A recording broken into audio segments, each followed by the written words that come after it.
So this little house is where I lived at when we first moved down from Maryland. We went over into, Johnson's Branches, which is where my mother and father were raised at and met at. But we moved in this little spot, which is just off the mountain, Dryfork area. This is Adria, Virginia. I lived in this little house. It was a big culture shift, man, coming from Maryland, living right outside of Bel Air in Jarrettsville. You know, there was everything right within driving range. And then, we moved down here. I'd been down here on vacations and stuff with my dad and my mom to visit family. But I didn't realize just how secluded things were, just because you're only down for a week or so, and then you're back home and you're back living. And then to move here at 18, it was a huge culture shift. But this little place, now this particular area, this is just, this house is just run down. It was a little spot for us to live in. I mean, what else can I say? It's since been just kind of abandoned, left fall to ruins. We had some wonderful neighbors, but you can see it was secluded. We're in a little hollow.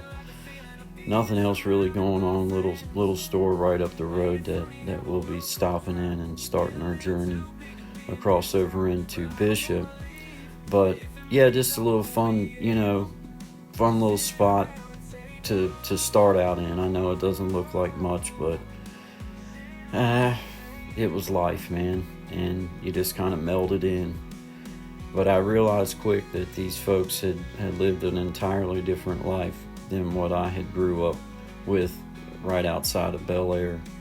And it definitely was different. It definitely was like, man, these people have definitely been through some things I don't know nothing about.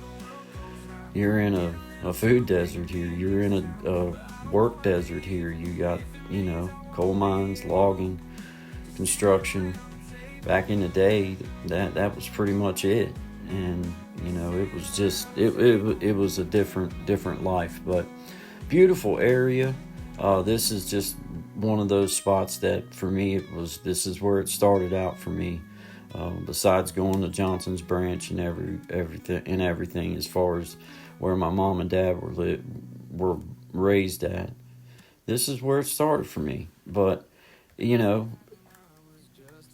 and still, I look back on this place with like, man, it's where it all began, and started melding into the community. Little church house right there, and our landlords used to live right across the street there. You're looking at Route 16 headed over towards, that's headed toward back into Tazewell, and this is headed across the mountain, headed towards McDowell County, Stony Ridge, Bishop. But we're going to start our journey here across Stony Ridge. Fun little fact, Dryfork is literally named after a stream that runs north, dry in the summer, and it flows into the Tug Fork, which forms part of the West Virginia border. So that's pretty cool little fact about Dryfork area, and just a cool little knowledge point. But this is Adria, Virginia, Dryfork area. We're getting ready to head over and cross Stony Ridge. Right now we're leaving Bud's, which is about a half a mile from where you were just at. And we're going to start over Stony Ridge. Now, as we start up through here, I've got some family that live right up here on the left. Aunt Lizzie. There's not much else going on. Few people live here. There's not, a handful of homes before you start up over the mountain. Coming up here on the left, here in just a second, is Johnson's Branch. That's where my mother and father lived at and grew up at, and ultimately met each other at, and cut off left-handed right there. And that's a beautiful drive. We'll take a drive through Johnson's Branch, but now we're starting up Stony Ridge. The 1950s, Consolidation Coal Company had taken over operating through Mine 36 and Mine 37, and until the mining slowdown of the 1980s. After a lull, the region saw renewed interest during the 2000 to 2010 coal boom, but by the 2022, even the new prep plant was starting to grow quiet. So, it was all based around coal mines, and these people, hard workers. But if the work's not here, then if it ain't here for you to do, then you just ain't you ain't got no chance. But the reason why the coal mine was so sought after was it had a heat value of around 15,000 BTU because of the low sulfur content, and it just made it sought after. So it just burned so hot and clean. Bishop School was built and subsidized by the mining company, and it served both McDowell County and Tazewell County until integration of the new county boundaries changed. Right here's the post office. You can see, and just it doesn't need to be very big because there ain't very many places there. Kind of out of the area. I mean, all this is what you see is what you get. We're going to go down here to the line, and I'm going to drive you back through in real time, and you'll see just how quick you're through this little town. But as we start down through here, these people are a tight-knit community. They don't have nothing but themselves. It's a far drive, no matter which way you go, to try to get to a store or try to get to, job or try to get to work. So they're definitely a tight-knit community. But right there is the McDowell County line, and we'll be exploring on down through McDowell County and Amanada. This fella right here, I know what he's doing. He's seining for minnows on fish, and a nice little quaint community right back in there.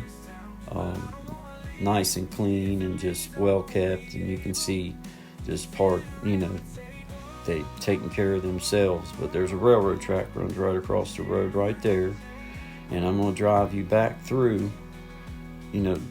Bishop, and you're going to see in real time, which is just a minute or so, a couple minutes, that you're through the little town and done.